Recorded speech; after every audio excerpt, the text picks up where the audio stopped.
James wrote to the believers. Consider it pure joy, my brothers and sisters,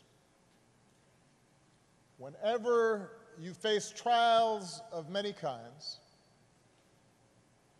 because you know that the testing of your faith produces perseverance. Let perseverance finish its work so that you may be mature and complete, lacking nothing.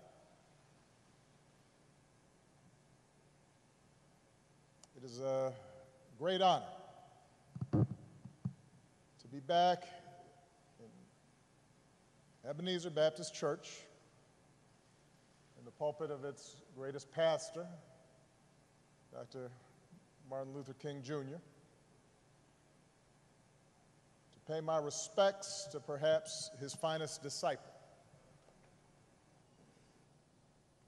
an American whose faith was tested again and again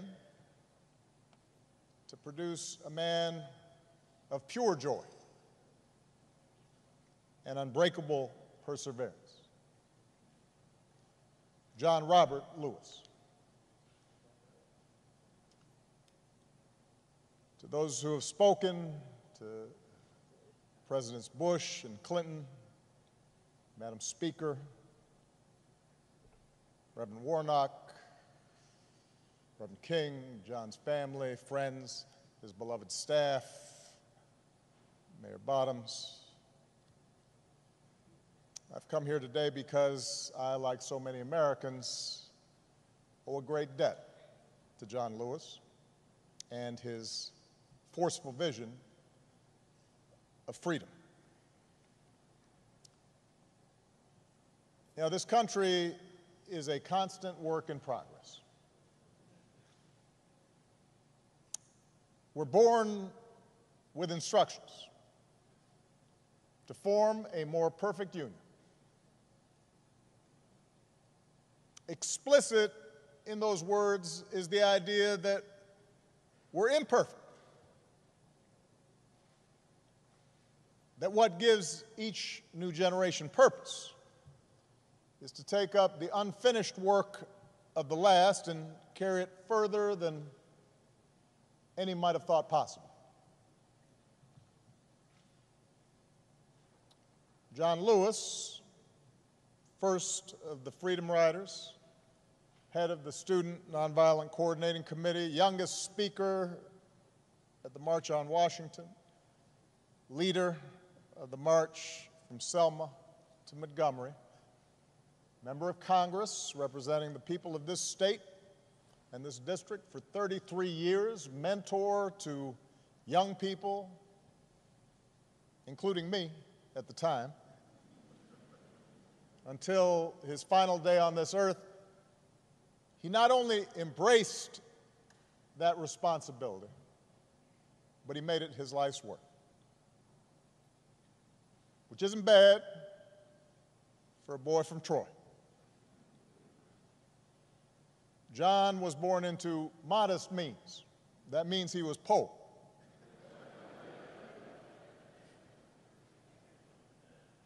In the heart of the Jim Crow South, to parents who picked somebody else's cotton.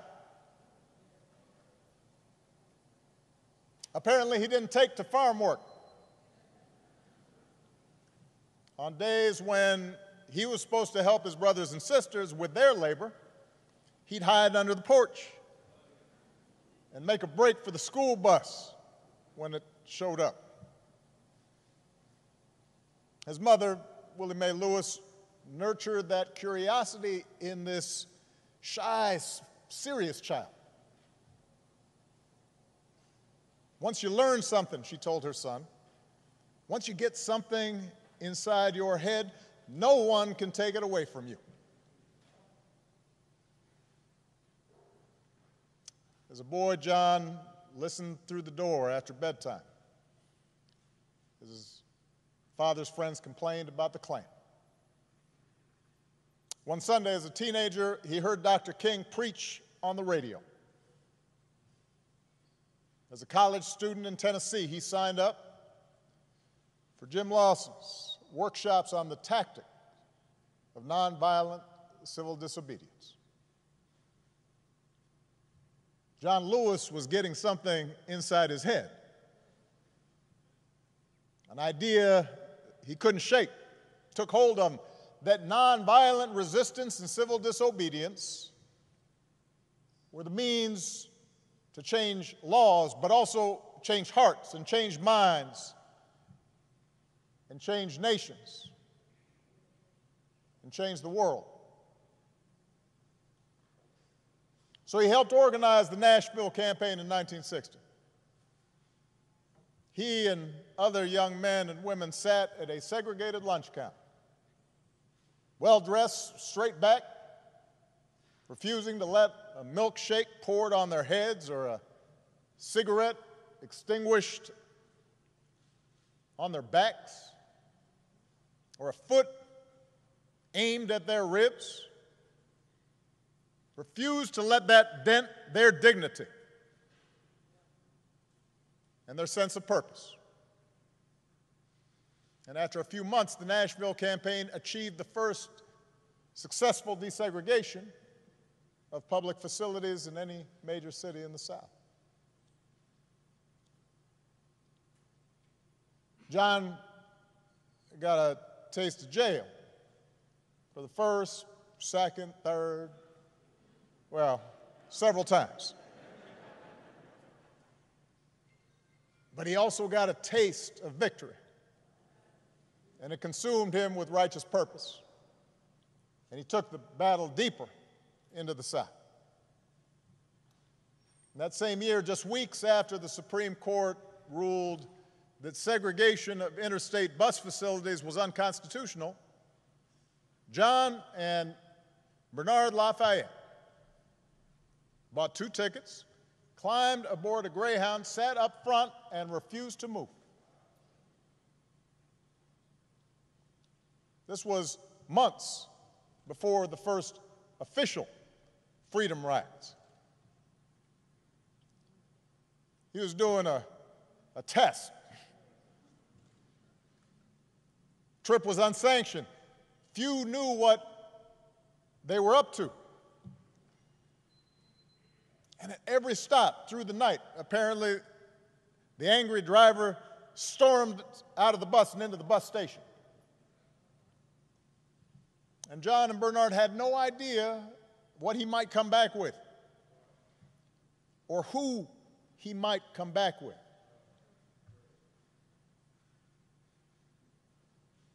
Nobody was there to protect them. There were no camera crews to record events.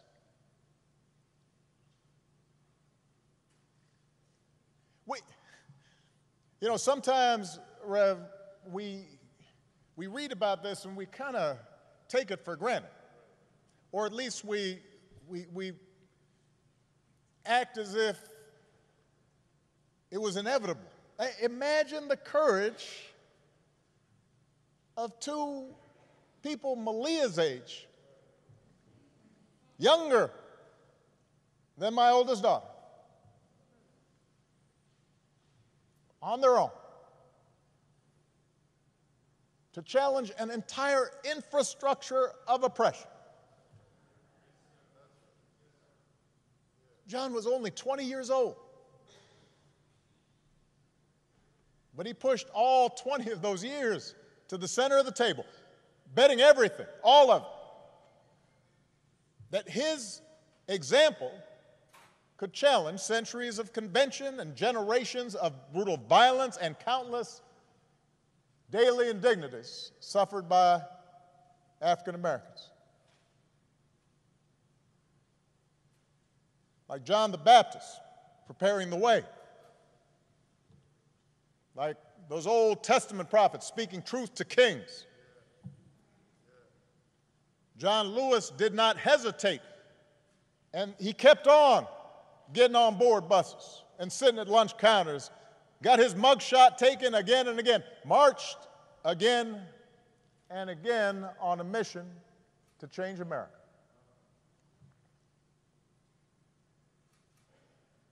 Spoke to 250,000 people at the March on Washington when he was just 23. Helped organize the Freedom Summer in Mississippi when he was just 24. At the ripe old age of 25, John was asked to lead the march from Selma to Montgomery. He was warned that Governor Wallace had ordered troopers to use violence. But he and Hosea Williams and others led them across that bridge anyway. And we've all seen the film and the footage and the photographs. President Clinton mentioned the trench coat, the knapsack, the book to read, the apple to eat, the toothbrush. Apparently, jails weren't big on such creature comforts. And you look at those pictures, and John looks so young, and he's small in stature, looking every bit that shy, serious child that his mother had raised, and yet he's full of purpose. God's put perseverance in him.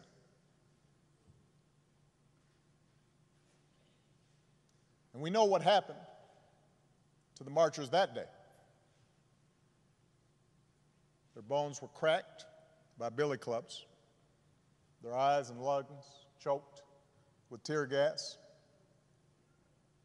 They knelt to pray, which made their heads easier targets. And John was struck in the skull, and he thought he was going to die. Surrounded by the sight of young Americans gagging and bleeding and trampled.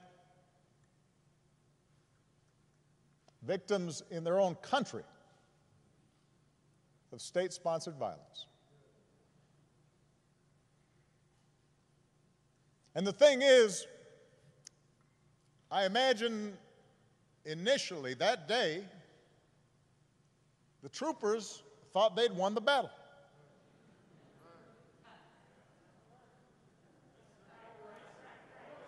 You can imagine the conversations they had afterwards.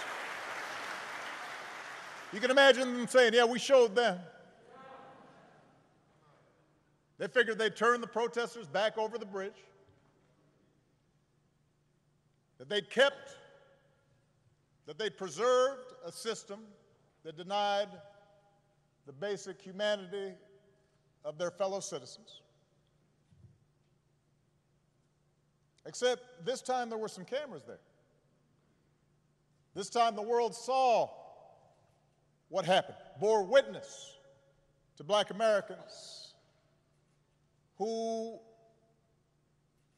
were asking for nothing more than to be treated like other Americans, who were not asking for special treatment, just equal treatment, promised to them a century before, and almost another century before that. And when John woke up and checked himself out of the hospital, he would make sure the world saw a movement that was, in the words of Scripture, hard-pressed on every side, but not crushed. Perplexed, but not in despair. Persecuted, but not abandoned. Struck down, but not destroyed.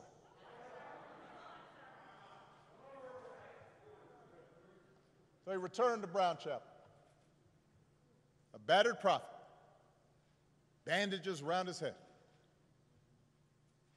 And he said, more marchers will come now. And the people came. and the troopers parted, and the marchers reached Montgomery, and their words reached the White House. And Lyndon Johnson, son of the South, said, "We shall overcome." And the Voting Rights Act was signed into law.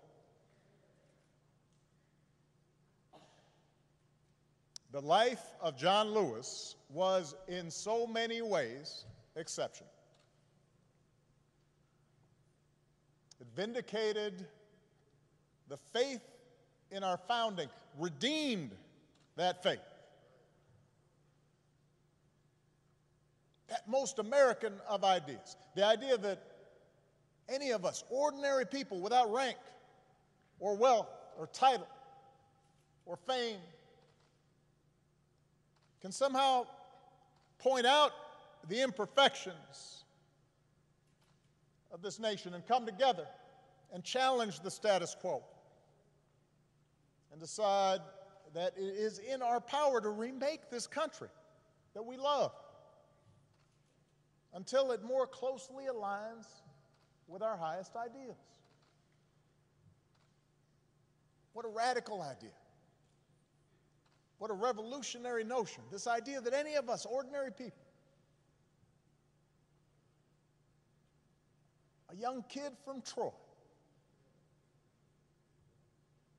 can stand up to the powers and principalities and say, "No, this isn't right, this isn't true, this isn't just. We can do better." On the battlefield of justice, Americans like John, Americans like Reverends Lowry and C.T. Vivian, two other patriots that we lost this year, liberated all of us that many Americans came to take for granted. America was built by people like them. America was built by John Lewis's.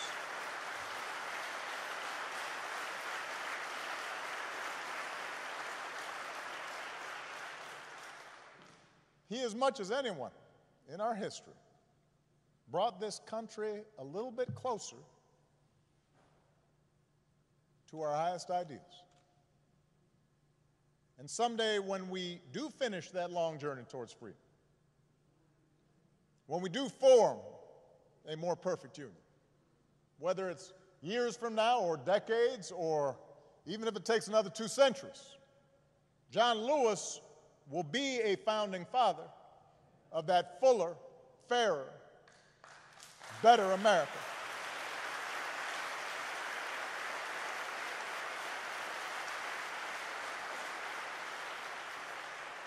And yet, as exceptional as John was, here's the thing: John never believed that what he did was more than any citizen of this country can do. I mentioned in the statement the day John passed, the thing about John was just how gentle and humble he was.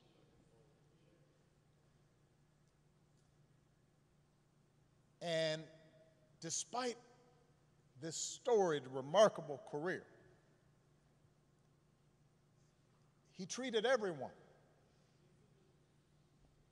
with kindness and respect because it was innate to him, this idea that any of us can do what he did if we're willing to persevere. He believed that in all of us there exists the capacity for great courage. That in all of us there's a longing to do what's right. That in all of us there's a willingness to love all people and to extend to them their God-given rights to dignity and respect.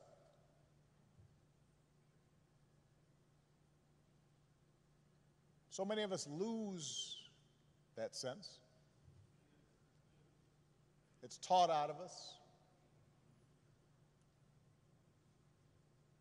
We start feeling as if, in fact, we can't afford to extend kindness or decency to other people. That we're better off if we're above other people and looking down on them. And so often that's encouraged in our culture. But John always said, he always saw the best in us. And he never gave up and never stopped speaking out because he saw the best in us. He believed in us even when we didn't believe in ourselves. And as a congressman, he didn't rest. He kept getting himself arrested. As an old man, he didn't sit out any fight. Sat in all night long on the floor of the United States Capitol. I know his staff was stressed.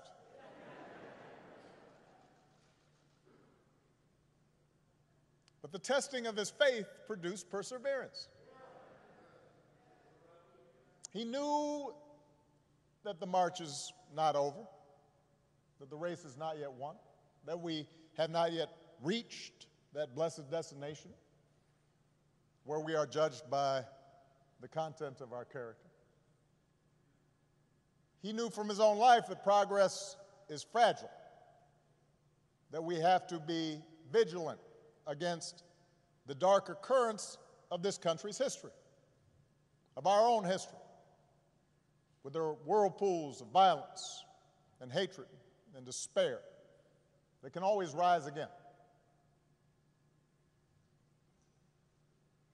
Bull Connor may be gone, but today we witness with our own eyes police officers kneeling on the necks of black Americans. George Wallace may be gone, but we can witness our federal government sending agents to use tear gas and batons against peaceful demonstrators.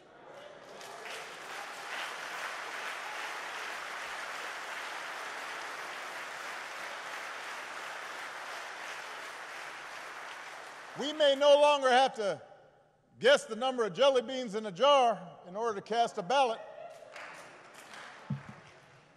But even as we sit here, there are those in power who are doing their darndest to discourage people from voting by closing polling locations and targeting minorities and students with restrictive ID laws and attacking our voting rights with surgical precision, even undermining the Postal Service in the run-up to an election that's going to be dependent on mail-in ballots so people don't get sick.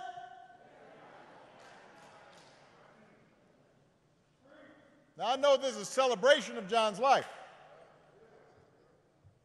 There are some who might say we shouldn't dwell on such things.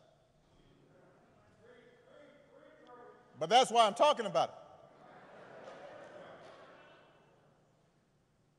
John Lewis devoted his time on this earth fighting the very attacks on democracy and what's best in America that we're seeing circulate right now.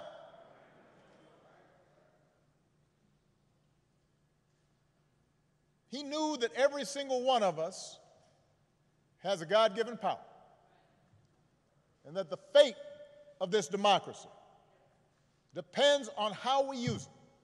That democracy isn't automatic. It has to be nurtured. It has to be tended to. We have to work at it. It's hard. And so he knew that it depends on whether we summon just a measure of John's moral courage to question what's right and what's wrong and call things as they are. He said that as long as he had a breath in his body, he would do everything he could to preserve this democracy. And as long as we have breath in our bodies, we have to continue his cause. If we want our children to grow up in a democracy, not just with elections, but a true democracy, a representative democracy, in a big-hearted, tolerant, vibrant, inclusive America of perpetual self-creation, then we're going to have to be more like John. We don't have to do all the things he had to do because he did them for us. But we got to do something. As the Lord instructed Paul, do not be afraid. Go on speaking. Do not be silent, for I am with you. And no one will attack you to harm you, for I have many in this city who are my people. It's just, everybody's got to come out and vote. We got all those people in the city, but they can't do nothing. Like John, we've got to keep getting into that good trouble. He knew that nonviolent protest is patriotic, a way to raise public awareness and put a spotlight on injustice and make the powers that be uncomfortable. Like John, we don't have to choose between protests and politics. It's not an either-or situation. It's a both-and situation. We have to engage in protests where that's effective, but we also have to translate our passion and our causes into laws, institutional practices. That's why John ran for Congress 34 years ago. Like John, we've got to fight even harder for the most powerful tool that we have, which is the right to vote. The Voting Rights Act is one of the crowning achievements of our democracy. It's why John crossed that bridge. It's why he spilled his blood. And by the way, it was the result of Democratic and Republican efforts. President Bush, who spoke here earlier, and his father signed its renewal when they were in office.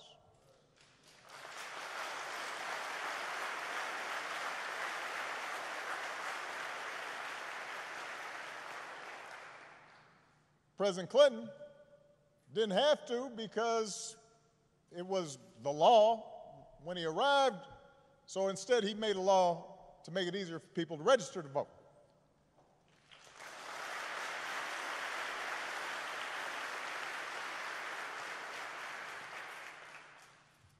But once the Supreme Court weakened the Voting Rights Act, some state legislators unleashed a flood of laws designed specifically to make voting harder, especially, by the way, state legislators where there's a lot of minority turnout and population growth. That's not necessarily a mystery or an accident.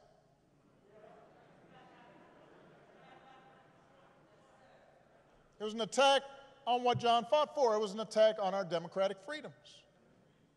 And we should treat it as such. If politicians want to honor John, and I'm so grateful for the legacy and work of all the congressional leaders who are here, but there's a better way than a statement calling him a hero. You want to honor John? Let's honor him by revitalizing the law that he was willing to die for.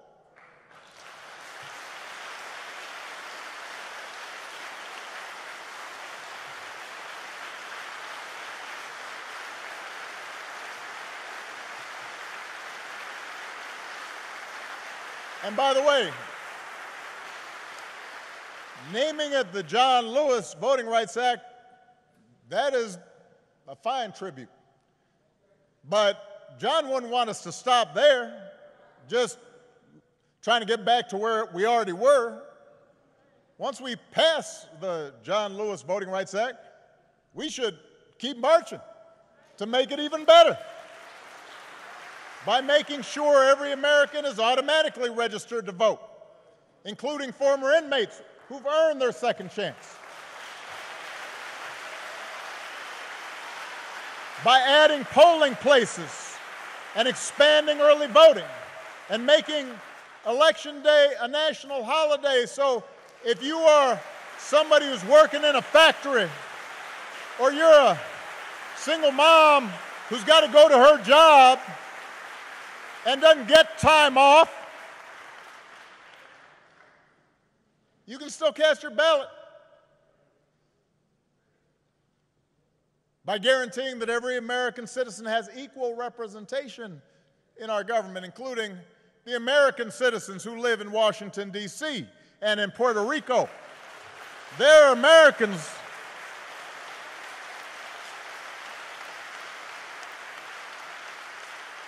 By ending some of the partisan gerrymandering so that all voters have the power to choose their politicians, not the other way around.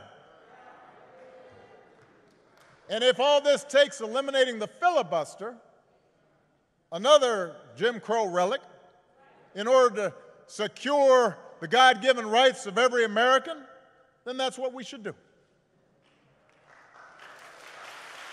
Now, even if we do all this, even if every bogus voter suppression law is struck off the books today, we've got to be honest with ourselves that too many of us choose not to exercise the franchise. Too many of our citizens believe their vote won't make a difference, or they buy into the cynicism that, by the way, is the central strategy of voter suppression, to make you discouraged, to stop believing in your own power. So we're also going to have to remember what John said. If you don't do everything you can do to change things, then they will remain the same. You only pass this way once. You have to give it all you have. As long as young people are protesting in the streets, hoping real change takes hold, I'm hopeful, but we can't casually abandon them at the ballot box. Not when few elections have been as urgent on so many levels as this one. We can't treat voting as an errand to run if we have some time. We have to treat it as the most important action we can take on behalf of democracy. And like John, we have to give it all we have.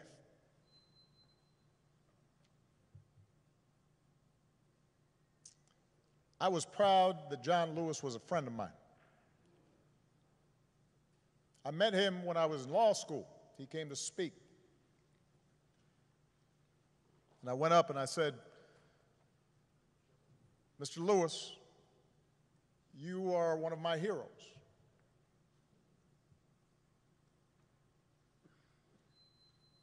What inspired me more than anything as a young man was to see what you and Reverend Lawson, Bob Moses, and Diane Nash, and others did. And he got that kind of, aw shucks, thank you very much.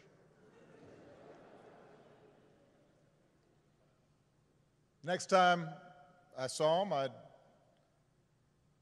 been elected to the United States Senate. And I told him, John, I'm here because of you.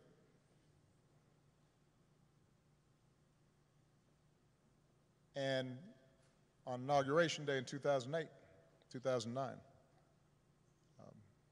he was one of the first people I greeted and hugged on that stand. And I told him, this is your day too. He was a good and kind and gentle man. and he believed in us, even when we don't believe in ourselves.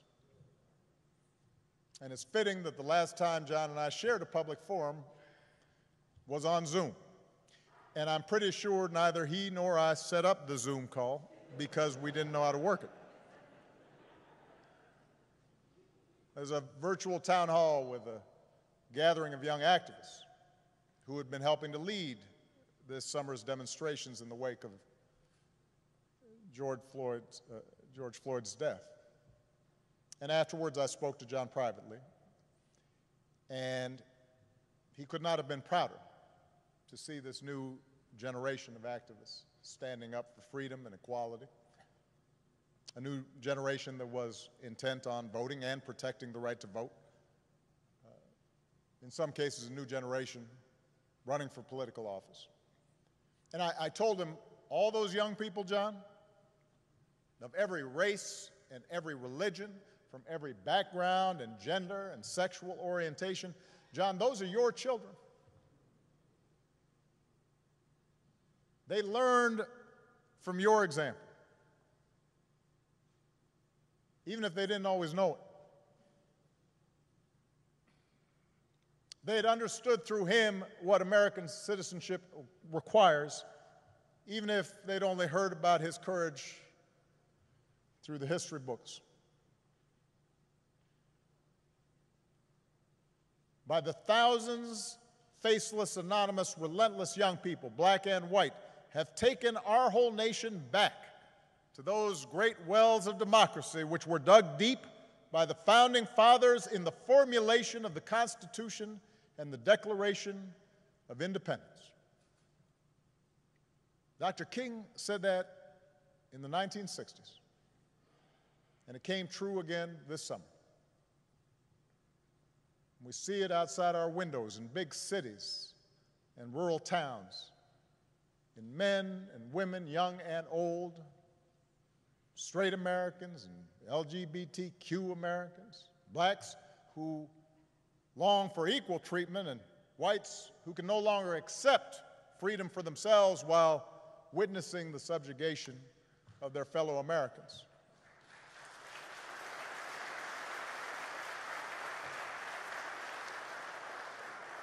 We see it in everybody doing the hard work of overcoming complacency, of overcoming our own fears and our own prejudices, our own hatreds. You see it in people trying to be better, truer versions of ourselves. And that's what John Lewis teaches us.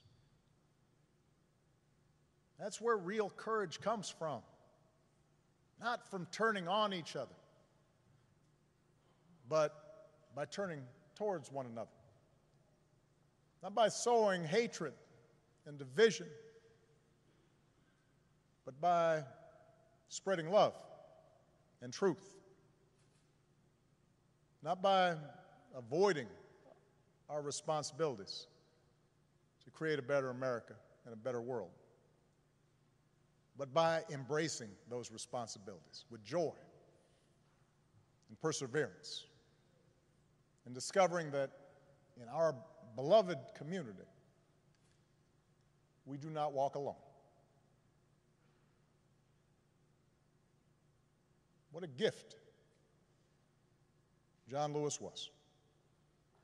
We are all so lucky to have had him walk with us for a while and show us the way. God bless you all. God bless America. God bless this gentle soul who pulled it closer to its promise. Thank you very much.